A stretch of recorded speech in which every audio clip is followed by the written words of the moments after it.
Good afternoon, class for Dandelion. Before we begin, please make sure you have everything you need. You have all of your paints in a row. You have your painting paper wet on both sides, your clean jar of water, and your wet sponge. Also, make sure that your brush is clean and that you have already set your painting brush. Iwas, maligo at maghugas. Pinsel ay babasahin, tutuyuin, bago bumisita sa kaibigang Azul. We're using Prussian blue first here. We are about to be painting a cuttlefish underwater. So we are going to be starting with Prussian blue wavy lines. And we are going to be filling the whole page with these wavy lines. Hopefully your paper is wet enough for you to be able to spread it easily. If it's a bit too dry, you can always add a little bit of water on your brush to help yourself spread the Prussian blue easily.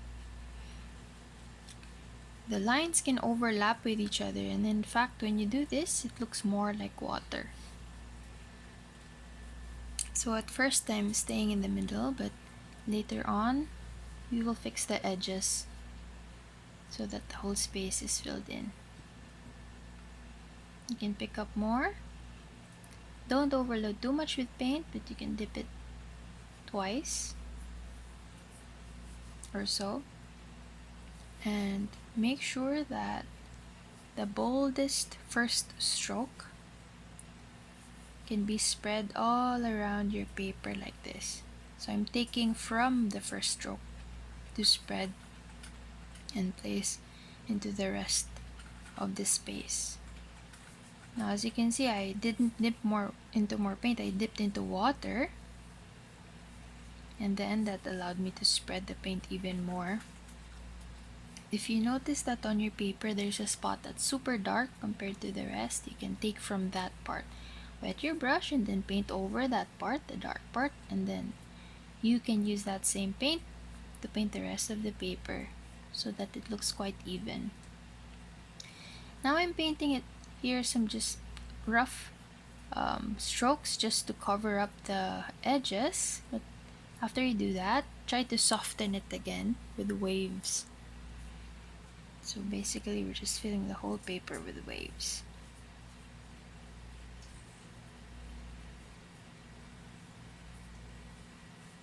Get into the corners. Keep observing your paper if there's like a big white spot. Small tiny spots in the middle are okay because when you look at water, there are parts that are shiny and they can look like white, but if there's a big spot that's white, then try to put waves on there, especially in the corners. So keep doing that until you're happy and it feels like you're under the water.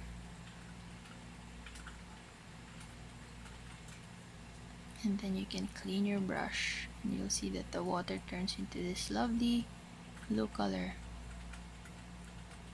Try to clean it well by dragging it a bit gently before drying it. And again, if it puts too much paint on the sponge, you can wash it again. Now I'm taking some gold paint because we're painting the sea floor. So this is the color of the sand where our cuttlefish will be hovering. So often I've seen cuttlefish hovering near the bottom, trying to disguise itself as coral and other things that can be found at the bottom of the sea. And it will blend with the Prussian blue and there's no problem in there because it is under the sea. Everything looks kind of blue. Clean your brush. And now you're going to be adding more gold because we want like a gold that's a little bit blue.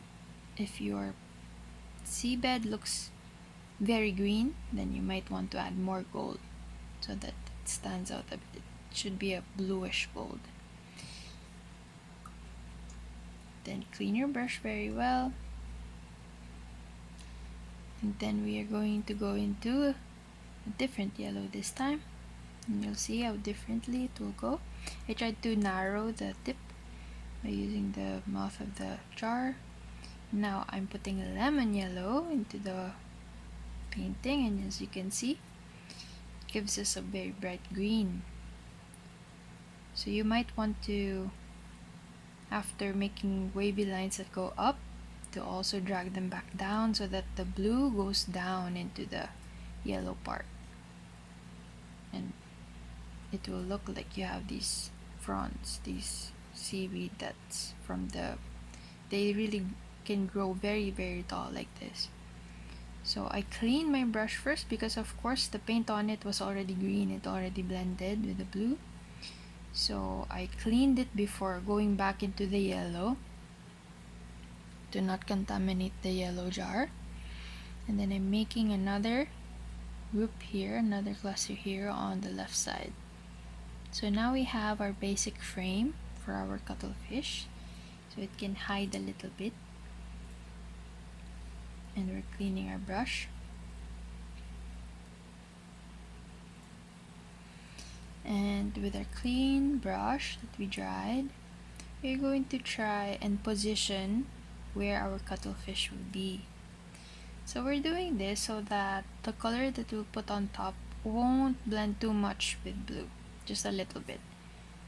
We're also doing this so we know where to go when we put on the real color that we will be using. So don't worry if you don't make it completely white, as long as you can sort of see a translucent figure there floating like a bubble. It's just so that you know where to go later on. And you can help the paint loosen by putting more water on top and pushing it around, then drying your brush and then picking up more. So the sponge will dry the brush, which in turn will soak up the paint that's already been loosened by the water.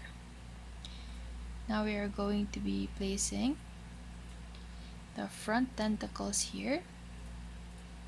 So cuttlefish is a cephalopod, and they are like a head with feet.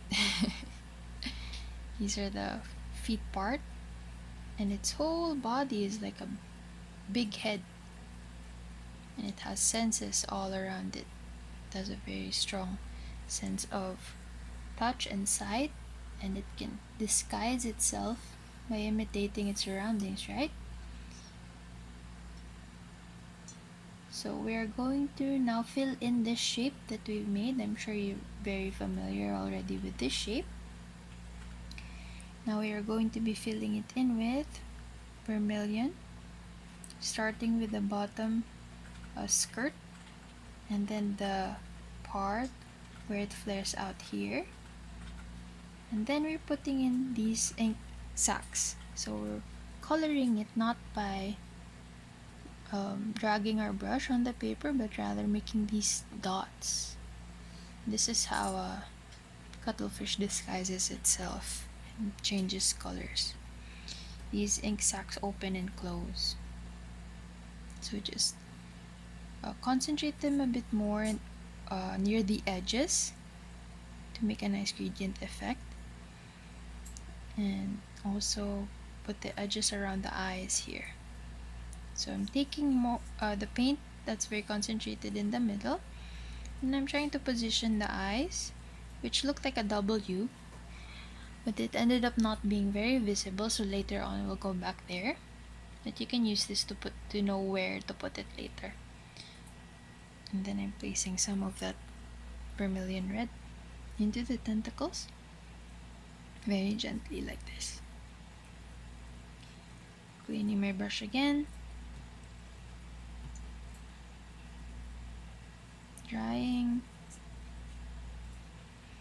and I'm trying to make a nice corner. And I want to blend a little bit of gold into the body where there's only white, so I'm also dabbing it like the vermilion earlier to show the splotchy pattern that they can have. Now when I add the light color here on the tentacles, I'm mostly putting it on the top to make it look like it's reflecting some sun. And then I'm filling in the skirt part here before I clean my brush once again.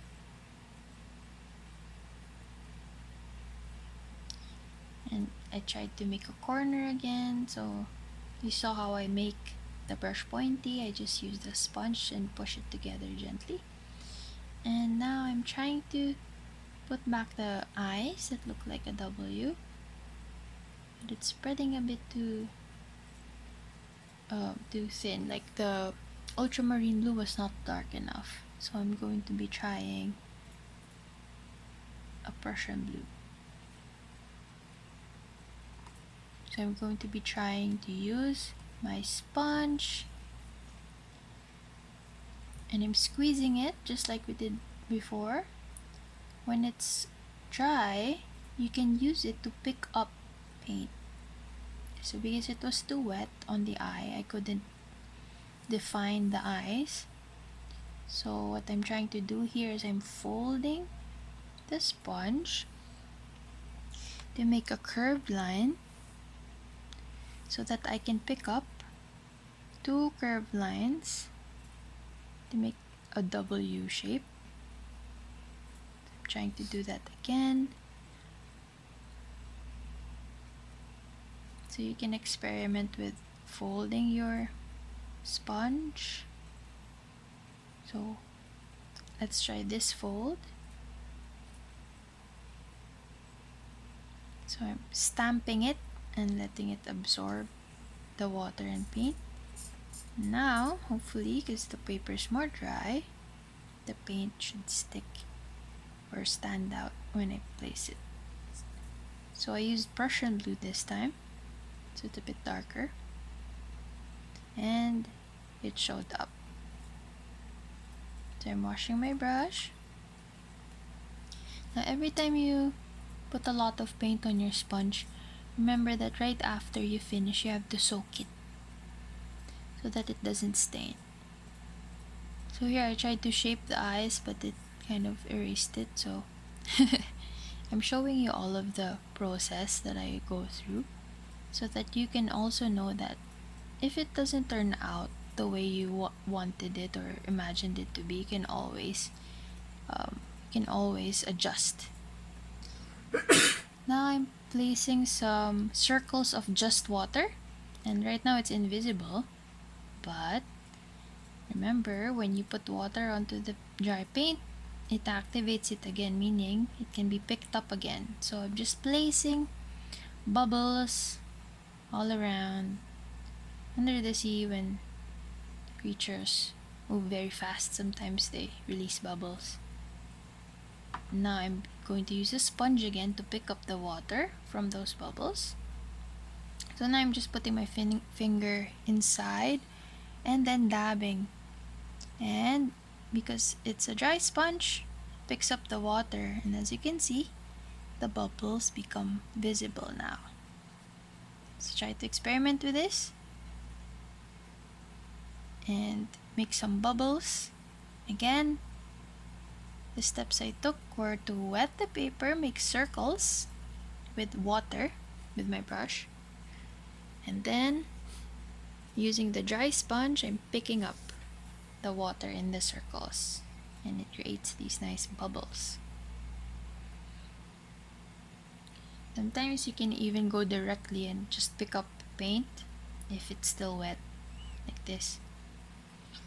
So try to have fun with this,